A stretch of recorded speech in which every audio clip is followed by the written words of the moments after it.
This seems to be the beginning of it. Quite how extensive it is and what it really means, and whether it is something beyond a gesture. It's early days, early hours in this, and we have to wait to see. But there is a handful of British personnel, RAF personnel, in Al Udeid. They've been told to go to shelters. So far, no report of casualties. But this does mean that the Ayatollah's regime means to go to war with America. Straight away, with the story breaking now as we speak, explosions have been heard over the Qatar capital of Doha this evening.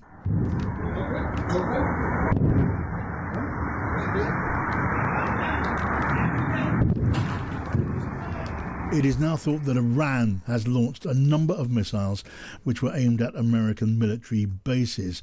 The Iranian armed forces say they targeted the Al Udeid base in Qatar with a devastating and powerful missile attack going on now, currently in operation. President Trump is being reported to be in the White House Situation Room, having been joined by his Defense Secretary Pete Hegseth and by military advisors on this developing situation. We can talk first of all now to Robert Fox, the defence editor of The Standard. Hello to you, Robert. Hello, good evening. It's good to have you here. Adam and Joe here with us as well as people listening at home. A significant step, this, a significant development if Qatar is indeed, as it seems to be targeted by Iran. Yes, it's the first step of retaliation, I think, since Operation Midnight Hammer against Fordow, Isfahan and Natanz, and the regime in Iran, the Islamic Republic, threatened retaliation. This seems to be the beginning of it. Quite how extensive it is and what it really means, and whether it is something beyond a gesture. It's early days, early hours in this, and we have to wait to see. But there is a handful of British personnel, RAF personnel, in Al Udeid. They've been told to go to shelters. So far, no report of casualties. But this does mean that the Ayatollah's regime means to go to war with America. Indeed, and they're targeting here an American base. It seems there are other American military installations around that Gulf region, aren't there? Yes, there are, but this is a very important one. It's highly practical, but it's highly symbolic because it sits in the middle of the Gulf with Qatar, right on the edge of one of the world's biggest natural gas fields. It has been pivotal in previous campaigns, both in the 91 campaign and in the 2003 onward, and it's an obvious target, and it raises the question as to whether they intend to go further, and that might be the closing of the Straits of Hormuz and the mining, at least of part of the seaway of the Gulf. Now, that would be very serious indeed. And contrary to what the Starmer government has been saying, I think that is bound to bring the British in, because it affects not only the interests of an ally, actually Qatar is a close ally, a lot of cooperation there, but British maritime, commercial, strategic and energy interests. Yes, and I will want to come to that in just a moment. I want to mention first that there is now a report, it's on Sky News, that Iran is confirming the attack not just over into Qatar, but also into Iraq as well. So it is to that extent, more widespread than what we've been reporting so far. And you said we can't yet know, because I guess we can't at this moment, the extent and scale of this attack, but just the fact that it's taking place raises all sorts of questions. And in just going this far, we're drawing America, aren't we, more closely into the theatre of battle? Yes, indeed. That's absolutely, the critical, and it's not only a tactical, it's a strategic point, because they're going for the bases. And we know there are 10 important bases in the area. How far they're going to extend it, how far they've got missiles of range. Are they going to hit the NATO base in Crete? Because that's the base that the Americans have been using as a forward logistic base. They've not benefited from the UK and Cypriot bases in and around Akrotiri, Dikalia, and that complex. But it really does mean widening the war. And I think the NATO alliance will have to think about this as they open their summit tomorrow, because there are other very interested parties in this. principally our partners, Germany, France, and Italy, in that order. And I don't think they can afford to stay silent about this. Yes, well, even as we wait to see the extent and scale of this, or whether or not there are casualties or deaths as a result of these Iranian explosions. As you say, it's on the eve of the NATO summit, which begins tomorrow in The Hague. It goes on until Wednesday, when the leaders of NATO are going to be gathered there.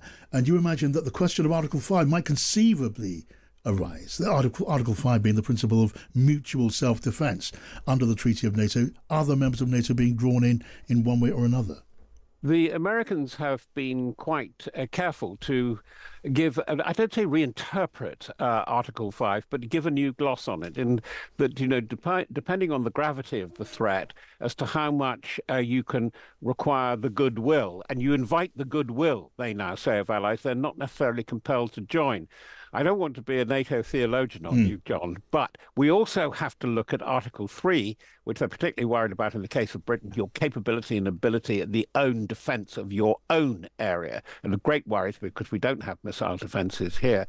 But also Article 4, how bilaterally and collectively allies should cooperate. And I think the article that will be invoked first of all, by the Italians, the Greeks, the Turks, who are absolutely on that part of the Mediterranean, as well as the Americans, the French, the Germans, and the Brits, I think it will be Article 4.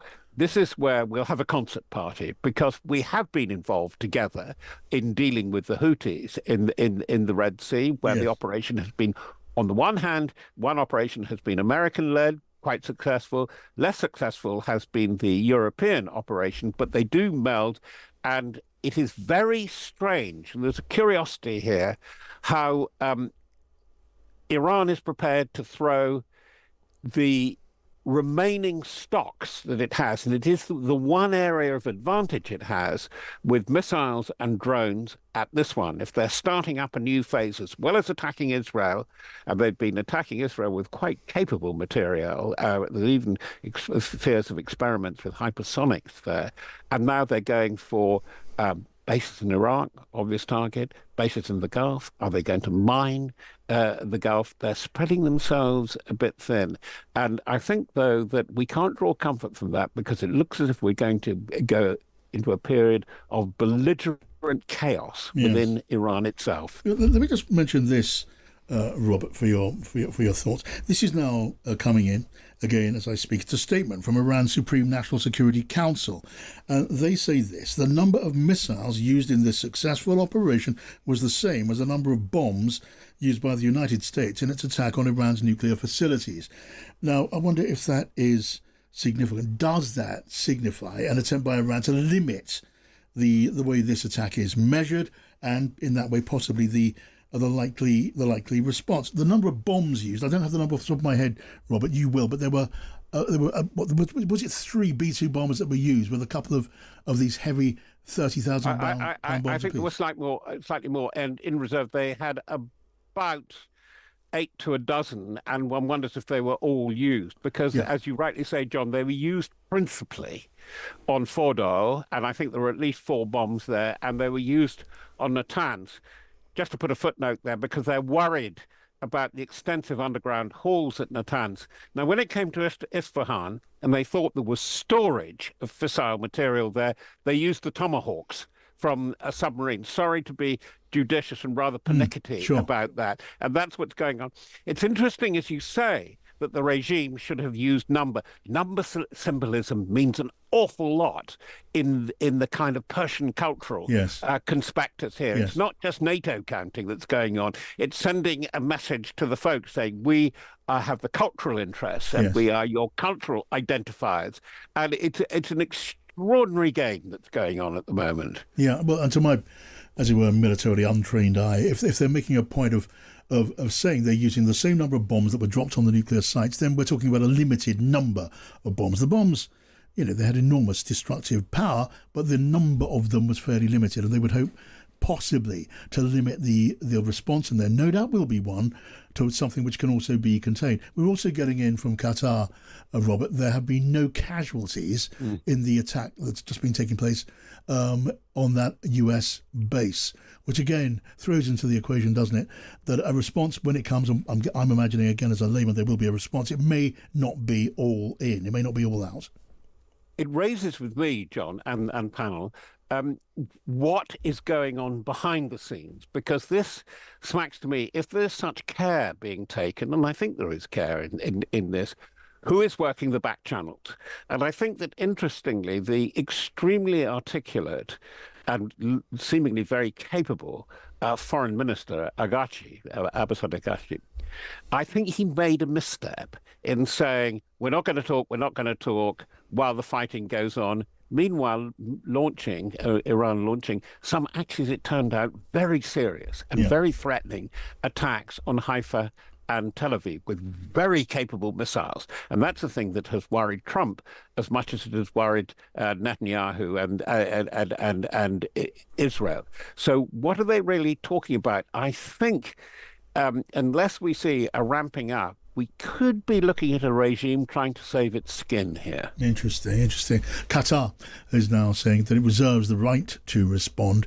Qatar, of course, as you know better than I do, Robert, Qatar does have military force at its disposal, not on the scale, I think, of Saudi Arabia, but it does have a military force. Very well advised and very well supported by a group of allies, including the RAF. And I think what will be very interesting, as you say, Trump is in the operational room with Pete Hegseth, and Trump being Trump and Hegseth being Hegseth, I think they're bound to say something. It'll be very interesting to see. And I think it'll be a one-stroke, two-stroke, because this will affect what they are going to say to the Europeans when they get to NATO in The Hague with the meeting that opens tomorrow evening. Okay.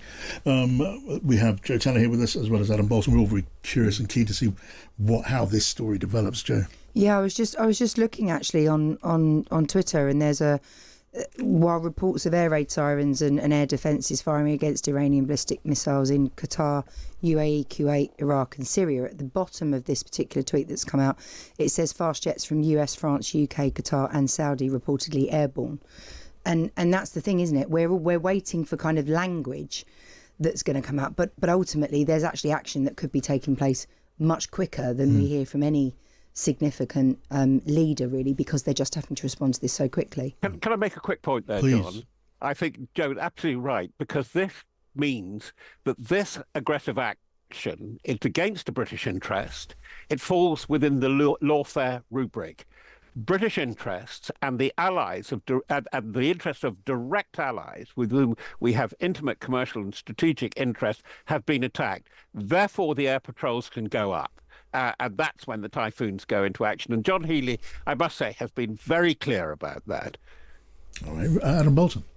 Well, this clearly moves things on from the debate in the House of Commons this afternoon, when basically the Labour government was fencing on the question of whether it either approved of what had happened or considered it to be legal, or whether the UK would join in further.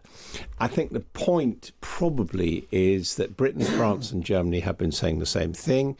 Indeed, Macron has gone so far as to say that he thinks that the American attacks were illegal or against international law, at the same time as he said he thought that the end of getting rid of nuclear weapons was the right one. But they were all calling for de-escalation. Now, this corresponds to escalation, and I think that makes it easier for them to move into the position of assisting the United States if the United States decides it's going to respond. Yep. Robert. Just very quickly, John, I don't want to take over your show, but I think Adam's point is absolutely right. And as I've written in my column today in the Standard, I make the point that military logic was as to why Trump felt he had to attack now. And I explained the circumstances very, very clearly there. It was a particular hint of what Khamenei, and the Khamenei regime, the whole ethos, what it was moving up to with its missiles. And it doesn't really coincide with the lawfare approach. Now, as Adam was suggesting, the two interconnect, they cross-cut. And this is why, because the law is quite clear on this. The UN Charter is quite clear. This is aggression.